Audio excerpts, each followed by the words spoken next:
j'utilise, comme vous pouvez voir, un ciseau à bois et une lame de cutter, parce que ça me coûte moins cher au final que de prendre... Puis j'ai ce qu'on appelle un scraper, donc en fait c'est une lame, enfin c'est un bout de métal que vous allez affûter pour faire une lame. Je préfère utiliser des lames de cutter, c'est plus pratique je trouve. Après le problème c'est que comme c'est plus petit, vous faites plus facilement mal au pouce quand vous l'utilisez. Du coup là je me sers du ciseau à bois pour, pour arriver vraiment plus possible à une pièce aplanie. Après j'utiliserai, on le verra, une cale abrasive. Donc on utilise un morceau de MDF pour coller dessus son abrasif, et c'est beaucoup plus simple parce que ça coûte pas cher au final, et vous pouvez le réutiliser plusieurs fois et après le jeter et recommencer.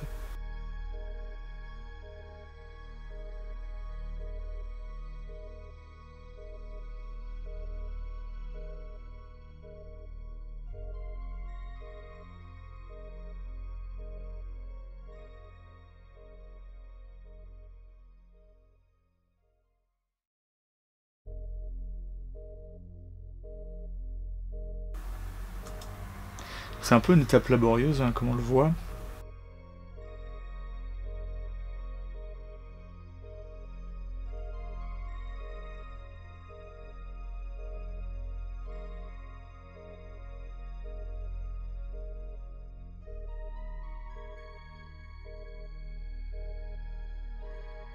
Là j'en suis à la défonce du côté du manche.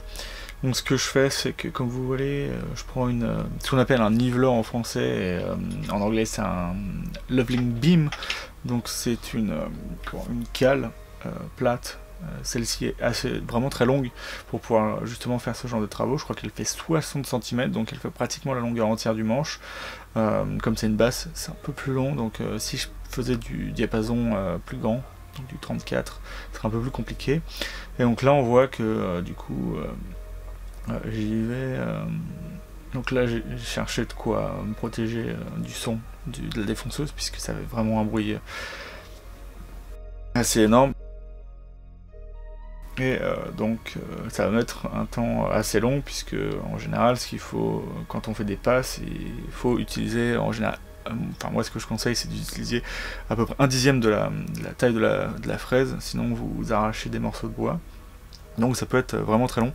Donc ce que je fais là, c'est que j'ai pris les mesures de mon manche, donc 54 mm aussi et 58 au niveau de la fin de la touche. Donc après je continue le manche jusqu'à ce que la pièce de bois me le permette. Et donc je coupe mon tenon en diagonale, ce que j'ai montré dans une vidéo précédente. Et donc là ce que j'ai fait, c'est tracer une ligne droite.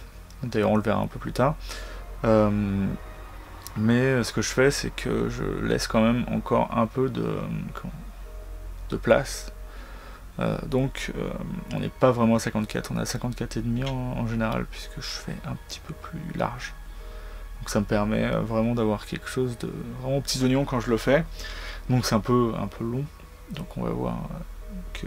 En fait ce qui est bien avec un niveleur, c'est que en fait en général on l'utilise pour planifier les frettes, ou pour finir, une fois qu'on a fait son radius à la cale radius, finir la planité du manche, parce qu'il se peut que même si on a fait le radius, suivant la cale qu'on a, si on a une cale petite, le manche ne soit pas plat, donc on revient avec le niveleur. Et donc ça permet aussi de mettre à niveau les frettes. En gros, donc c'est ça. Donc moi je me sers du côté pour tenir la défonceuse, et après de la partie qui doit tenir le papier à poncer pour me faire une règle vraiment droite, parce que le problème c'est que si vous prenez un tasseau, vous avez jamais quelque chose de droit. Moi ça m'est arrivé plusieurs fois d'avoir des manches pas d'équerre, et du coup c'est un peu compliqué, donc je préfère mieux utiliser ça au final, parce que j'ai déjà eu des manches qui soit étaient plus fins au milieu, enfin disons que ça suivait une courbe plutôt que sur une ligne droite, ou bombé. Bombé c'est un peu moins grave par contre.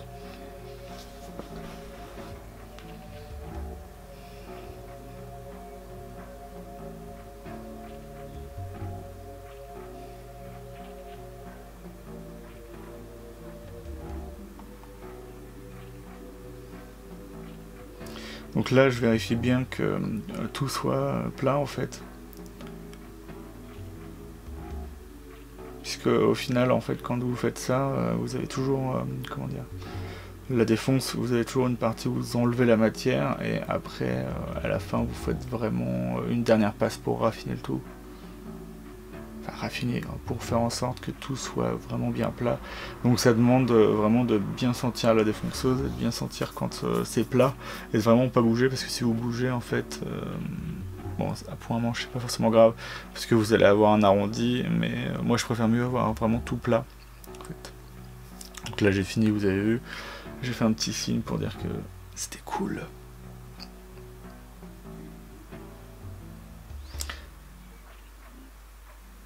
Donc là je vérifie que tout est bien.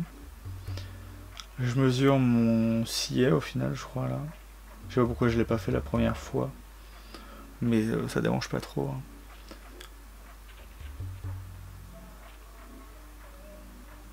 Donc là je vérifie que l'espacement entre les deux parties du trait que j'ai fait soit bon. Donc là je vois, enfin si je me souviens bien, c'était que c'était pas en fait pas exactement bon. Quand vous faites ça à la main, vous pourrez jamais exactement avoir quelque chose de vraiment précis. Donc vous inquiétez pas. Si je tire mon trait à la règle, voilà. Donc là j'ai fini mon trait. Je vais pouvoir passer à l'étape de défoncer l'autre côté. Donc là au final il faut que je colle le manche. Donc comme je l'ai déjà dit, j'utilise une technique que j'ai développée, enfin pas qu'elle n'existe pas avant, mais c'est que comment cette technique là, au lieu d'utiliser de la colle super glue, elle utilise le scotch double face. En fait par principe on utilise du double face pour coller à la fois un template et le manche, sauf que suivant le type de bois que vous utilisez, en fait vous pouvez enlever des fibres du bois. Donc sur les bois à port ouvert, vous allez automatiquement enlever une partie de votre bois, donc qui n'est pas pratique. Donc quand Crimson Guitar souvent utilise une technique qui, en mettant du scotch de peintre de chaque côté, vous permet d'avoir une pièce qui est bien collée, sans avoir de problème, en utilisant de la super glue. Le problème de la super glue, c'est qu'elle peut couler. Donc moi ce que j'ai fait, c'est que j'ai pris la même technique, sauf que j'ai quand même gardé le double face et je le mets souvent entre deux pièces de scotch bleu, où je mets du scotch bleu à l'endroit qui craint. Donc ça me permet du coup d'avoir quelque chose de vraiment précis et de ne pas enlever trop de bois en fait quand je décolle mon scotch. Donc là je fais exactement pareil que de l'autre côté, donc on voit que je passe du temps à faire des passes vraiment légères. Donc ce qu'il faut faire, c'est que lorsque c'est assez compliqué, c'est quand vous utilisez votre défonceuse, c'est d'avoir un geste vraiment léger, tout en étant bien cintré sur la partie plate en fait. Donc là ce que je fais, c'est que je mets une main d'un côté pour vraiment connaître la planité de ma cale en fait. Mais en même temps, l'autre main n'appuie pas assez fort pour que j'arrache beaucoup de bois en fait quand je fais ça. Le seul problème que je vais avoir ici, c'est que j'ai un peu fait de zèle, donc je suis allé un peu trop loin derrière le sillet. Donc j'ai réadapté un peu l'arrondi qui va à la tête. Rien de grave, mais quand on le fait, on se sent un peu bête. Et donc à part ça, avec une cale comme ça, vous êtes sûr de ne pas avoir de problème lorsque vous faites ça.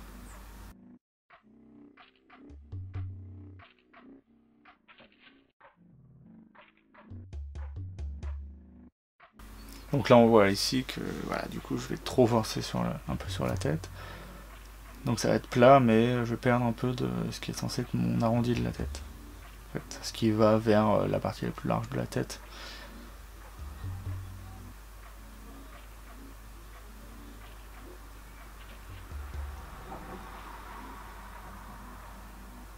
Donc je regarde que tout est bien jusqu'au bout. Voilà. Tout est bon. Donc des fois c'est un peu compliqué d'enlever ces templates là où vous les avez mis, parce que tout simplement le scotch double face, plus vous appuyez, plus il colle. C'est vraiment très efficace pour ça. Donc là je vérifie que tout a été bien fait. Et donc là, voilà, quand je vais mettre du coup le template, je me perçois qu'il y a des petits problèmes avec ça. Donc on va voir que ce que je fais là, en fait, je vais réajuster, voilà, on voit juste là, à droite du truss rod, que je suis allé un petit peu loin là. Je trace le centre pour pouvoir remettre mon template qui a lui-même son centre marqué dessus. Voilà, regarde ça, et je m'aperçois que le template va un peu plus loin derrière la défonce que j'ai fait.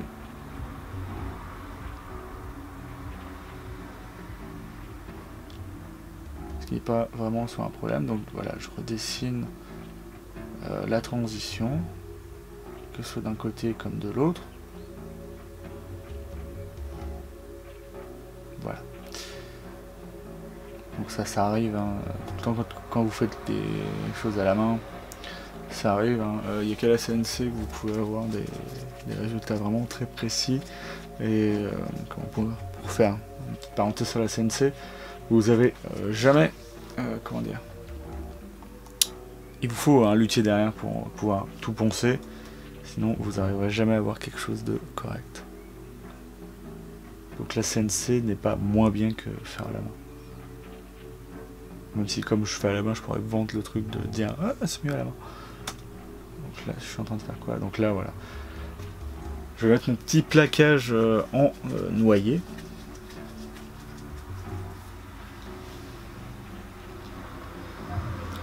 Donc là en fait je regarde ce qu'il faut pour percer. Mais j'ai pas fait comme ça au final je crois. Je crois que j'ai utilisé tout simplement ma perceuse à main parce que c'est trop compliqué. Donc en fait ce que je fais c'est de faire des mini chevilles avec des cure-dents avec un forêt de 2 mm. Non là c'est autre chose.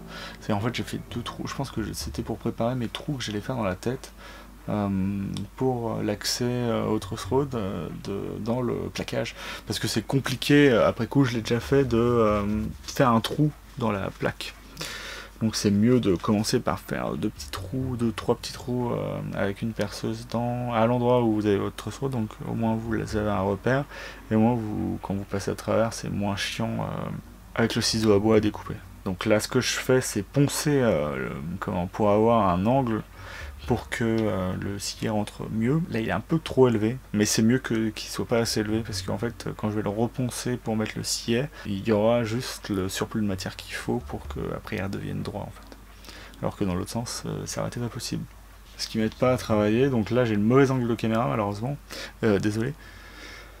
Donc là on voit tout pratiquement hors champ. Donc j'ai quand même décidé de le garder. Donc là ce que je fais c'est que j'ai utilisé mon rapporteur d'angle. Donc en fait c'est un rapporteur avec une règle au bout que vous pouvez serrer pour pouvoir mettre les angles que vous voulez. Ça me sert aussi à faire les renversements de tête et les renversements de manche aussi.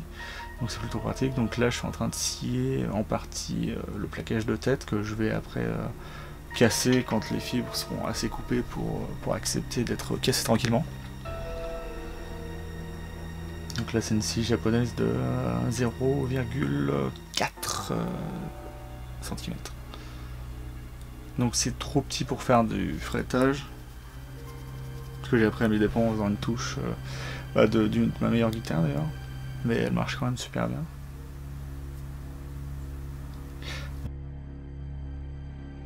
Je travaille du coup le plaquage de tête ici où je fais les mesures qu'il faut pour pouvoir le coller après et donc percer les trous de guide pour que ça puisse marcher.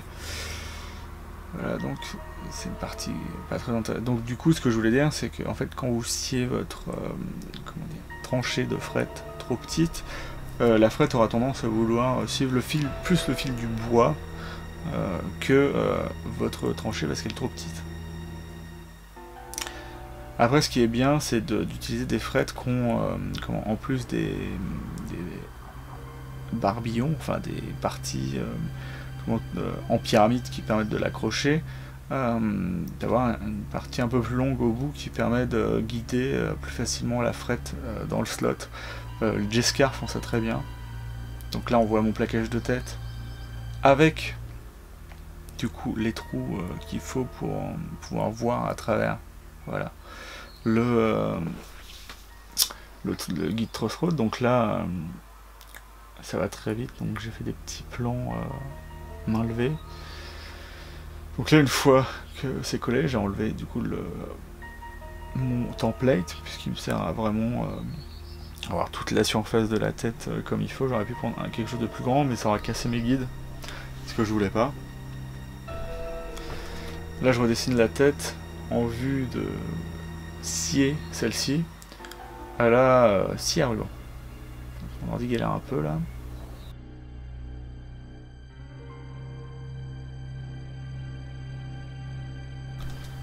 Là, je suis en train de régler la scie à ruban pour qu'elle accepte la lame de 5 mm. Donc ce qui est intéressant avec cette lame-là, c'est qu'elle va être capable de faire plus facilement les contours, mais c'est moins pratique pour faire du délignage ou enlever, enfin faire du plaquage ou tout ça.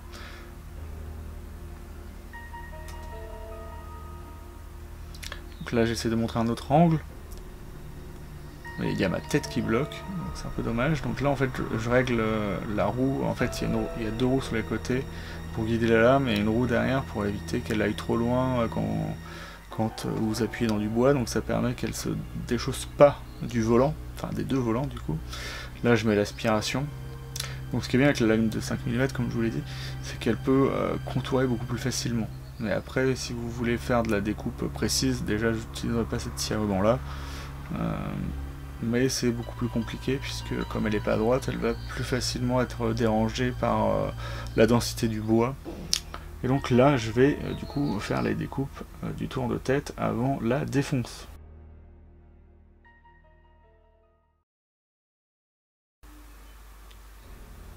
Voilà, donc là, je commence à faire une découpe un peu large.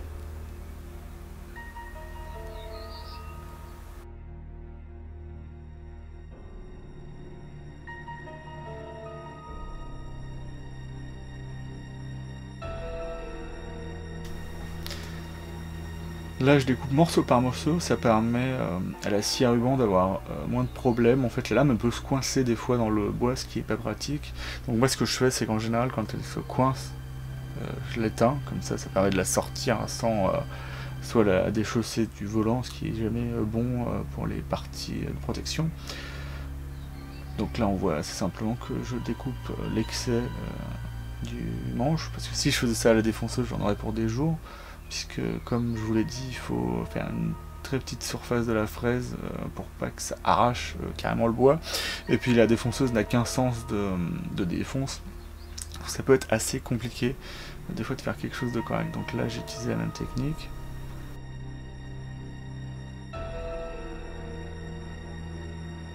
Là ça me plaisait pas dans ce sens là, donc j'ai changé de sens. Et on voit que ça passe assez facilement. Là je fais aussi l'autre partie, donc la transition du manche à la tête. Hop. Donc vraiment faire attention, hein, ça fait très mal si vous passez le doigt dedans. Et mettez vos productions auditives hein, parce que ça fait vraiment beaucoup de bruit. Donc là j'ai enlevé le son parce que les vidéos précédentes c'était très compliqué, il fallait que je baisse le son pour remonter après quand je parlais. Ce qui me permet de faire tout beaucoup plus simplement ici. Au calme. Donc là en fait je déligne une partie du manche.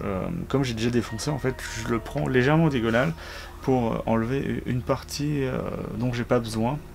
En fait j'enlève le maximum de ce qui est resté et qu'il faudra que je découpe au ciseau à bois. Ou à la lame de cutter. Mais après on verra que j'en ai pas enlevé assez. C'est pas un problème, mais ça me donne plus de travail après. C'était la première fois que je faisais ça, mais c'est pas vraiment mal. Donc là, ce que je vais faire, c'est que je vais coller le manche. Donc en fait, je veux pas en enlever. Normalement, j'étais pas obligé de faire ça parce que le dos du manche, vu ce qui reste là, j'ai pas besoin de garder tout ce qu'il faut. Et en fait, ça me pose des problèmes parce que ça me, faudrait que je revoie comment dire, toutes les étapes que j'ai à faire sur un instrument de musique, parce que ça me permettrait de payer moins cher en scotch, parce que là mon ruban on voit qu'il est pratiquement fini et je vais en racheter, et donc c'est du scotch très très cher, le scotch bleu. Voilà, donc là je suis encore obligé de le décoller, donc j'étais pas obligé de le mettre tout court, on va plus juste mettre du double face. Et donc là je cintre en plus le manche pour qu'il bouge vraiment pas pendant que je fais la défense de la tête. Alors je préfère mieux faire ça maintenant, parce que ça me permettra plus facilement de comment dire, mettre les mécaniques à l'intérieur, puisque c'est ce qui détermine beaucoup de choses au final. Donc même si je vais faire d'autres choses avant de faire ça, ça aide quand même. Donc là je vais changer de fraise. Je pense que là j'ai opté pour une fraise un peu plus longue. L'autre que j'avais utilisée avant était une fraise beaucoup plus petite, spécialement faite pour avoir le moins de résistance possible. Le problème de ces fraises là, c'est que comme elles sont bas de gamme, en fait, il faut que je sois sûr de les utiliser qu'une seule fois, parce que ça mange en haut, en fait, le roulement à billes avec le guide de copiage est plus petit que la lame de la fraise, sur cela précisément. Donc ils ont été mal faits. Donc à chaque fois en fait que je vais par exemple défoncer plus profondément, en fait ça va me faire des escaliers. Très léger, mais ça va le faire. Là j'utilise la même technique pour coller la tête. On voit que je découpe la partie qui va coller sur le plaquage de tête qui est en noyer. Donc là ça me permet d'être sûr de ne pas enlever de la matière du plaquage, ce qui serait peut-être arrivé si j'avais collé juste le double face directement dessus. Donc là j'ajuste la tête.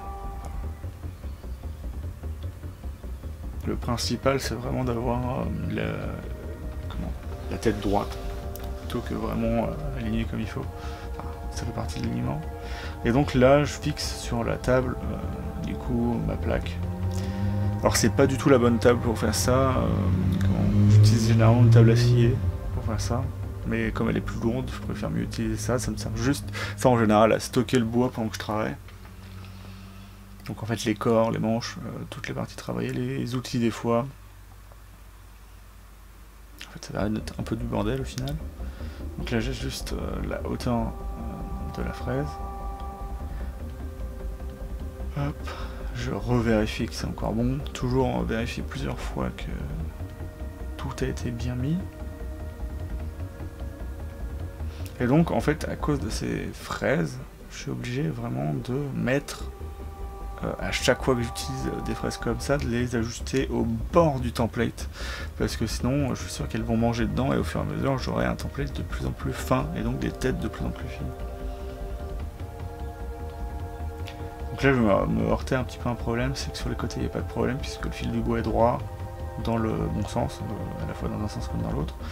Mais quand on arrive sur le haut de la tête, on a une succession de contre-fils et d'un plan qui est plus incliné, parce qu'en fait comme il y a des ailes, en fait on est à un fil de bois perpendiculaire sur les côtés et le fil est un peu en diagonale pour la tête, pour le milieu de la tête, donc c'est un peu compliqué. Donc il y aura un peu de tear out. Donc il y a une partie au milieu qui va un peu partir très légèrement. Il faudrait que je pense à reponcer ça comme il faut. Après, si vous faites un fini, ce qu'on appelle solide, donc avec une couleur pleine, donc sans voir le bois, vous pouvez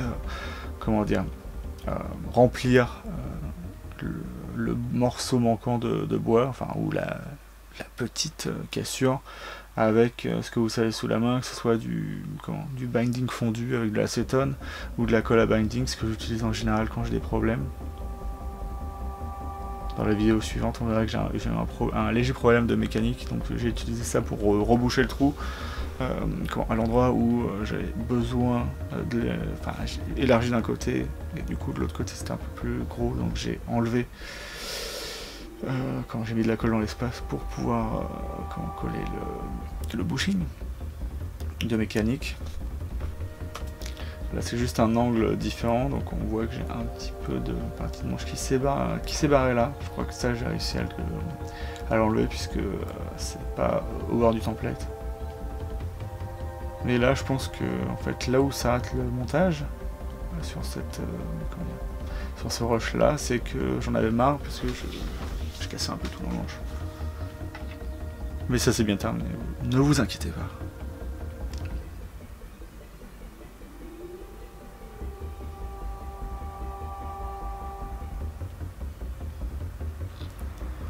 On voit un petit peu encore ce qui se passe. Voilà, je suis en train de un peu pester, dès que j'ai enlevé le son.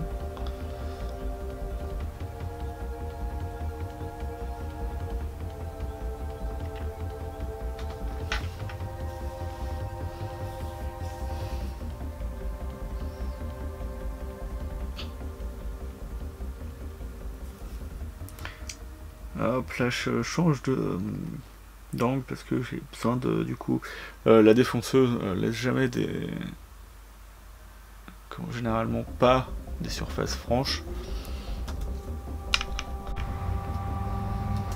Ici, on a du coup toute une partie où je vais un peu poncer ce qu'il faut pour redonner un peu d'éclat à la tête avant de repasser après beaucoup plus tard à un ponçage fin que je n'ai toujours pas fait. Puisque là, pour vous dire, j'en suis au sculptage de la volute avant de radusser la touche. Voilà, si ça vous intéresse.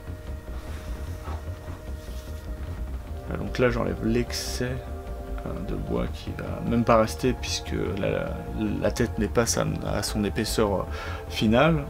Donc là, elle doit être très épaisse. Puisque c'est des morceaux, enfin, comme vous l'avez vu dans la vidéo précédente, c'est des morceaux que j'ai délignés dans l'arrière du manche, enfin, dans ce qui restait. Puis après, j'ai du coup recoupé ça en deux et encore en deux. Donc j'ai encore des morceaux qui me restent et j'ai besoin de refaire des morceaux supplémentaires pour d'autres têtes de guitare. Puisqu'en fait cette technique est adoptée parce que ça coûterait beaucoup trop cher en bois de ne pas rajouter des ailes et de faire directement ce que je faisais d'ailleurs avant. J'ai eu des morceaux de bois qui me servent à rien d'ailleurs, je dois encore avoir ça en bas. Donc là je dois avoir... Ouais, c'est ça. En fait là ce que je fais c'est que je route encore un peu plus bas puisque j'ai fait qu'un léger routage. Donc le routage ça défonce au niveau du manche parce que je sais que le manche s'arrondit, donc tout ce qui est en dessous va se barrer. Là je peux pas parce que c'est l'endroit où je vais coller le manche, donc je suis obligé de revenir dedans pour pouvoir faire quelque chose de à peu près linéaire que je vais reponcer après et que du coup après je ferai ma pocket, donc l'endroit où le manche ira dans la basse, enfin dans le corps de la basse. Donc là, ce que j'ai fait avec le crayon, c'est que j'ai marqué à peu près l'endroit où il y aura mon talon de manche.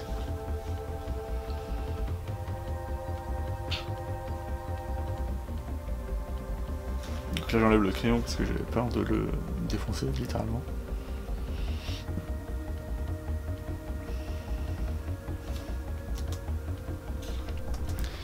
Vraiment, donc tout le temps, vérifier que votre défonce est correcte. C'est mieux que de faire ça que de tout défoncer et de dire ouais, c'est pas bon. Ça m'est arrivé sur un manche, d'ailleurs il est devenu trop petit au final je crois, c'était ça.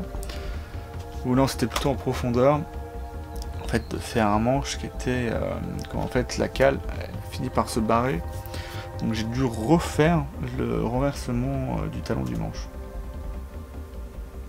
Là du coup je colle ma touche, puisque en fait j'ai dû faire un truc assez particulier avec ça, c'est pas en caméra parce que j'avais un petit peu des problèmes avec ça, puis j'ai fait un petit peu un truc nul. En fait ce que je voulais vérifier, c'est comme le truss rod, je l'ai construit moi-même, je voulais vérifier qu'il marche, mais sachant la poutre que j'avais en manche avant de mettre la touche, j'ai décidé de couper tout ce qui était en dessous, et ça n'a pas plu au manche, donc il a, comment dire, il s'est arqué vers l'arrière, et vous me diriez que je pouvais poncer pour avoir quelque chose de plat, mais en fait ça aurait changé la géométrie du truss rod. Et en fait un truss rod à compression marche marche à l'opposé du sens où il est contracté. Donc lorsqu'il est arqué dans un sens, il va se serrer et donc avoir une action du côté opposé. Donc si un bout de bois qui arque dans un sens, donc le truss rod s'arque de la même façon. Donc si vous reponcez, votre manche est peut-être plat au joint de collage avec votre touche, mais le problème c'est que du coup le truss rod aura un arc, et donc dès que vous allez essayer, d'ailleurs ce qui m'est arrivé, dès que vous allez essayer de serrer le truss rod va marcher, donc c'était cool, il marchait, mais il va marcher à l'opposé. Donc moi il est revenu vers l'intérieur. Pas beaucoup, hein, il a juste redressé le manche assez pour que ça redevienne droit, ce que fait un truss rod de compression, pardon. Et du coup, en fait, ce que je fais là d'assez particulier, c'est que, là, je désopicie la touche avec la défonceuse pour arriver à une surface de 8 mm. Sauf que ce que j'ai fait, c'est il avait ça arrive que lorsque vous achetez une touche, vous la laissez stocker, et en fait, suivant l'humidité qu'il y a chez vous, elle courbe en fait, puisqu'elle va quand même sécher, mais sécher différemment de là où elle était avant, et donc ça va elle va bouger, ou c'est peut-être qu'avant elle n'avait pas été assez séchée. Mais ce que j'ai fait, c'est du coup, lorsque je l'ai poncé, je l'ai mise à plat, mais j'ai quand même essayé de garder la courbure qu'elle avait. Et donc en fait, lorsque je l'ai collée, et ben, elle a du coup... donc du coup, en fait, ce que j'ai fait, c'est laisser la courbure de la touche pour que, opposer la courbure du manche, lorsque je colle tous les deux, les forces s'opposent pour que elle reste bien en place.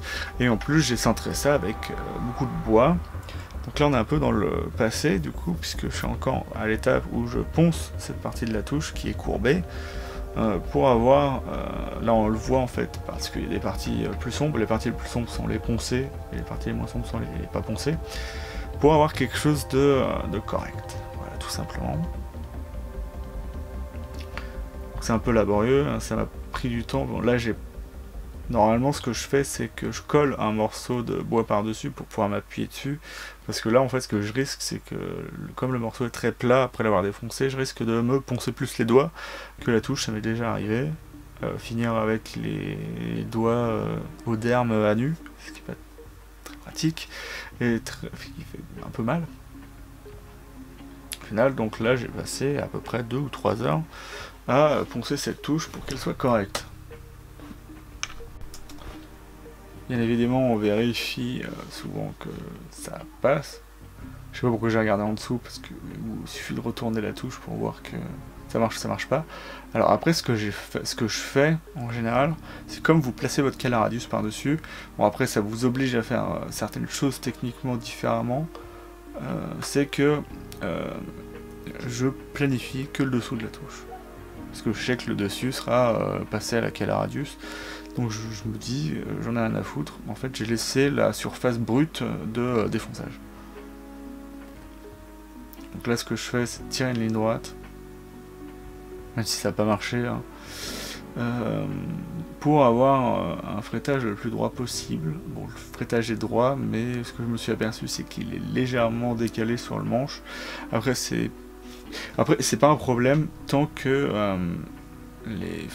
la partie la plus aiguë sur les frettes, donc la corde la plus aiguë, est la plus proche du sillet. Donc si l'inclinaison est comment dire ça, si l'inclinaison si lorsque vous tirez une ligne droite d'un côté à l'autre, si la frette est plus proche du sillet à la corde aiguë qu'à la corde grave.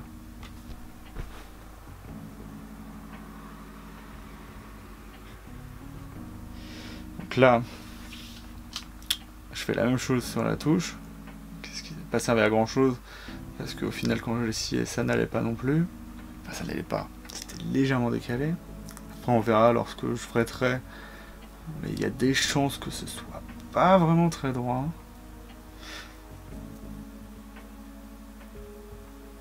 après pas vraiment droit, c'est même pas à 0, à 0,10 centimètres. Il n'y a pas de problème là-dessus, ce sera vraiment... les harmoniques seront conservées et tout sera bon. Donc là, ce qui est marrant, c'est que j'en avais rien à foutre. J'ai pas mis de... rien à faire, pardon. J'ai pas mis de scotch bleu sur ça, donc j'ai directement collé. D'ailleurs, ça va me poser des légers problèmes pour sortir la touche de mon guide. Alors, le guide, ça sert à scier les frettes en fonction d'un petit bout d'aiguille qui sert... d'un détrompeur qui sert à bloquer voilà, la bonne frette.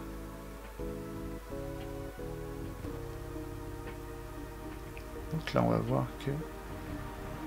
Hop, donc on voit il y a tout le long. Donc l'autre côté ça correspond au diapason Fender 30 je crois. Et là c'est du 30.5. Donc le diapason Gibson des EB. Donc ils utilisent aussi des fois du 34, je crois que la Jack Cassidy, les Thunderbird basses sont du 34, mais ça va être du 30.5. Donc le principe d'utiliser nos 30.5, c'est que ça vous permet de faire des basses avec des corps de guitare.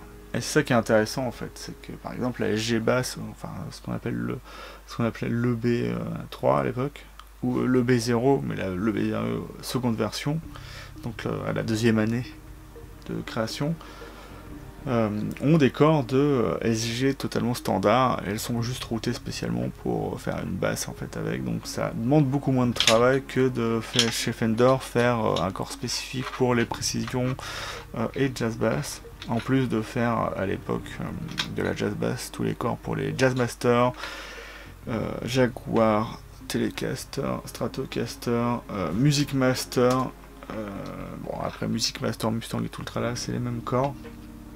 Là du coup, en fait, comme la touche n'est pas plate, ce que je fais, c'est qu'au lieu d'utiliser la défonceuse pour raboter le bord de la touche et de le mettre au niveau du manche, j'utilise mes petites mains, mes rabots à bois, qu'on ne voit pas ici, et les ciseaux à bois. Donc c'est un peu compliqué. Mais ce qui est très bien, c'est que les joints de colle étaient vraiment parfaits. Donc là je continue un peu comme ça. Donc ça va finir par être correct.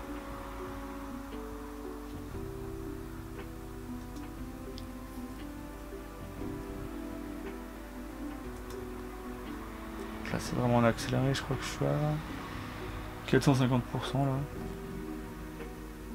Donc des fois je mets le masque parce que si vous oubliez de mettre le masque lorsque vous faites ça, vous pouvez avoir des problèmes respiratoires, et si vous en avez pas, vous pouvez juste avoir les muqueuses qui sont bloquées, enfin qui gonflent et qui bloquent votre respiration, ce qui n'est pas très agréable. Ça m'arrive des fois.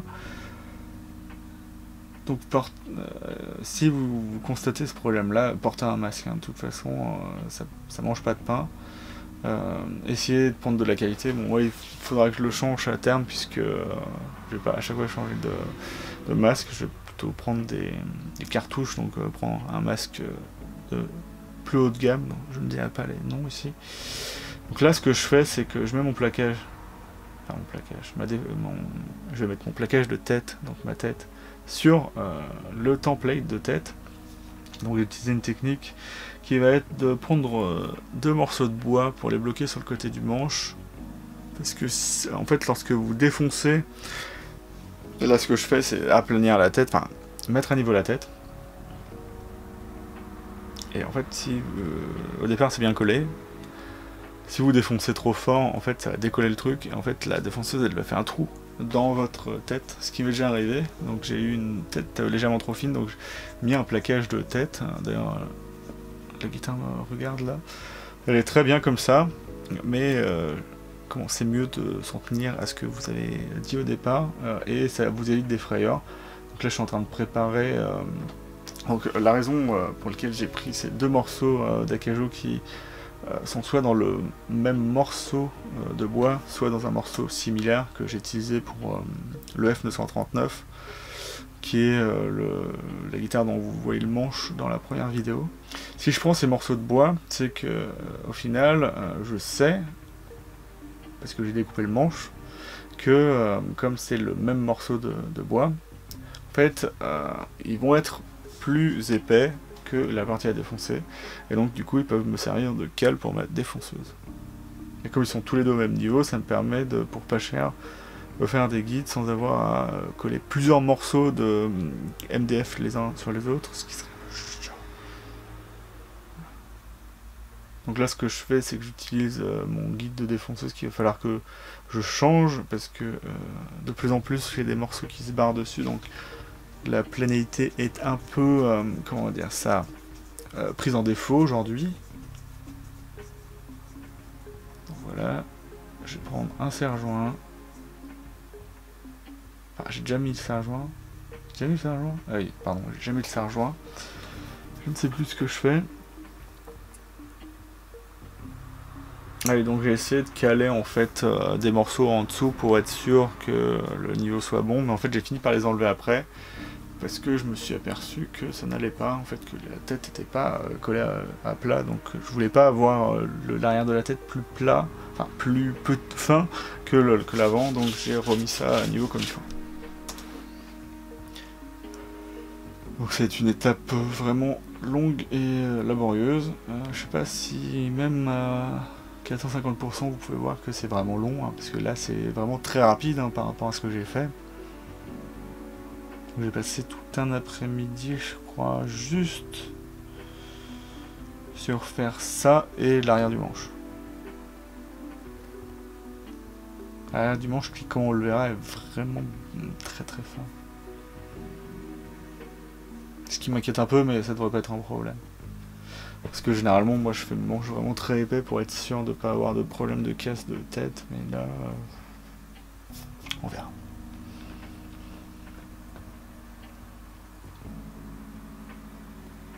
Donc là, comment je passe vraiment millimètre par millimètre, je fais maximum 2 mm pour vraiment pas avoir de problème, parce que sinon vous pouvez avoir des morceaux de bois qui se barrent en dessous, puisque l'acajou pardonne vraiment pas ça. Je mesure tout le temps du coup la profondeur hein, à chaque fois pour être sûr d'avoir la bonne épaisseur. Donc en fait ma cale, je me suis aperçu que sur le côté elle était légèrement, comment dire, elle dépassait légèrement, donc je peux mesurer à cet endroit.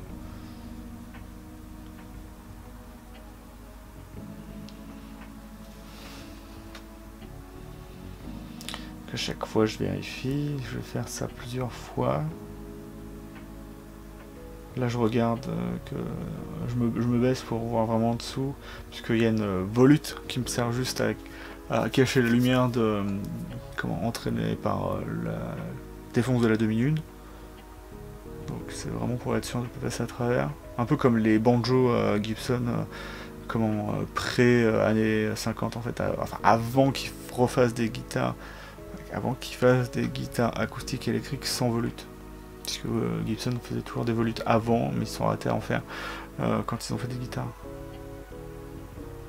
Donc c'est plus une volute esthétique que vraiment quelque chose qui va protéger l'instrument, puisqu'elle est faite devant le sillet au final.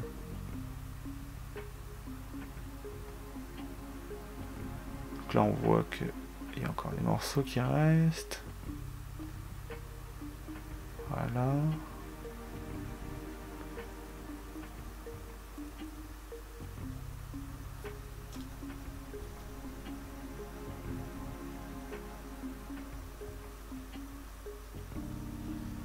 Vérifie que ce soit bon. Donc à peu près dans les 45 minutes de vidéo, je vais m'excuser pour le fait que ça paraisse un peu haché, parce que en fait je me filme directement avec le rendu première de ma vidéo. Et comme mon ordi est en train de galérer, des fois la vidéo s'arrête, donc je peux pas voir ce que je fais. Donc comme exactement ici. La défonce continue. Voilà, donc je vérifie à chaque étape l'épaisseur de la défonce. Ça m'est déjà arrivé d'arriver à 14 mm, et comme je vous l'ai dit, ça m'est déjà arrivé d'avoir la défonceuse qui part un peu plus dans le manche. Là je mesure, hop, et là j'étais donc à 15,58 je crois. Comme ça va vraiment très très vite. Donc là, ce que je fais, c'est que j'ai pris le manche de l'EF 939 pour vérifier que le talon était bon. Comme c'est le même corps, en fait, les talons rentrent exactement au même endroit dans le corps, donc c'est-à-dire à la partie la plus longue par rapport à l'entrée dans le corps, on a 5 cm. Donc là, ce que je suis en train de faire, c'est préparer en défonçant une partie du manche pour pouvoir mettre les cales, puisqu'en fait, le talon du manche, là pour l'instant, est à hauteur de mes cales pour poser la défonceuse pour aplanir le manche. Enfin, aplanir. Aplanir et enlever du volume au manche. Donc là, j'ai fini ma défonce. Et du coup, on va pouvoir coller les morceaux. Donc là j'ai montré tout parce que j'ai juste simplement pas ouvert la caméra. Donc voilà, en fait comme elles sont pas assez longues les cales, je vais je crois recommencer ça au moins 3 ou 4 fois. Et ça va être vraiment très long. Donc je crois que j'arrête la vidéo avant pour juste pas vous ennuyer, vous endormir. Mais c'est vraiment très long, hein. Moi ça m'a pris, genre je crois que pour faire le manche entièrement, ça m'a pris bien 1h15. Parce que on parle d'enlever, si je me trompe pas, on enlève bien 33 cm de manche par passe de 2 mm quoi. Et 4 fois. 3 fois. 3 fois, 4 fois, peut-être 4 fois. Et à chaque fois, il faut aspirer les parties. Donc voilà, on voit que j'ai quand même pas exagéré.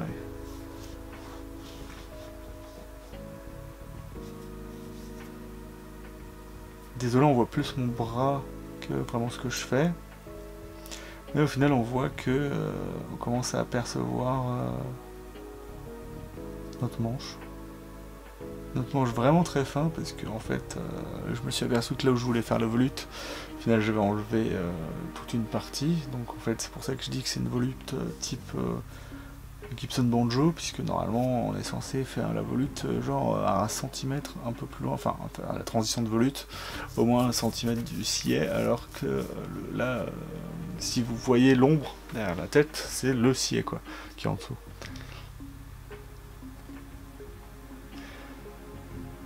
Et c'est genre 14 mm, ça aurait pas pu être permis si j'avais utilisé un truss rod double action, donc j'aurais été obligé de passer à 16 ou 18. Sachant que 16 j'évite, sachant que les truss rod double action ont beaucoup plus de force dans leur action.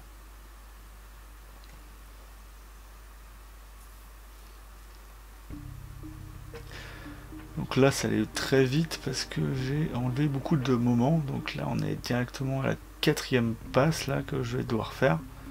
On commence à voir la transition de manche et on voit tout le reste qui est pratiquement fait en fait.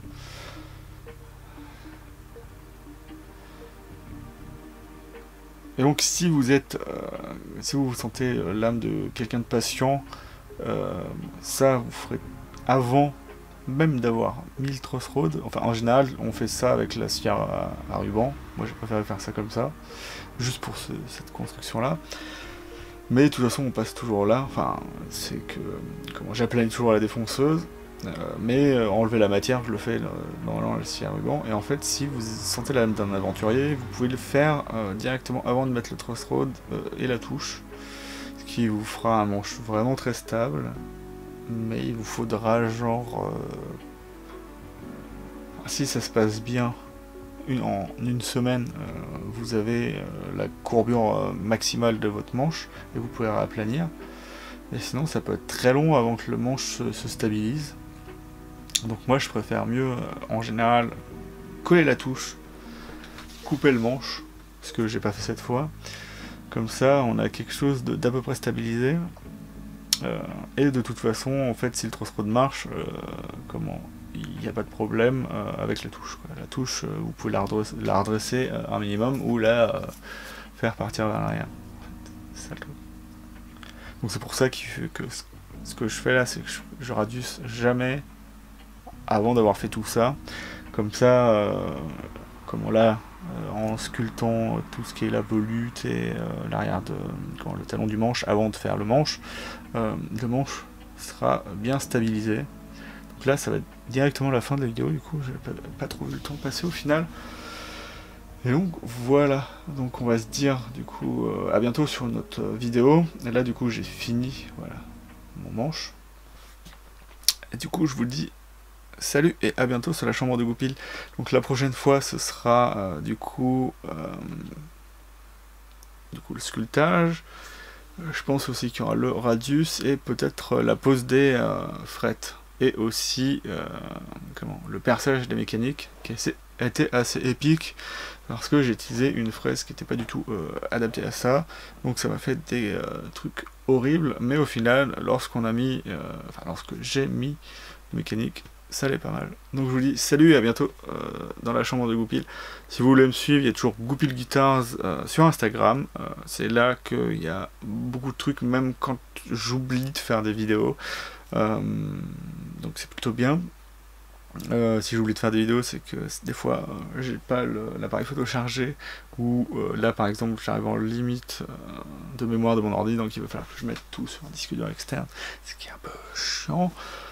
Donc voilà, Goupil Guitare sur Instagram, n'oubliez pas, et donc je vous dis salut et à bientôt, chambre de Goupil.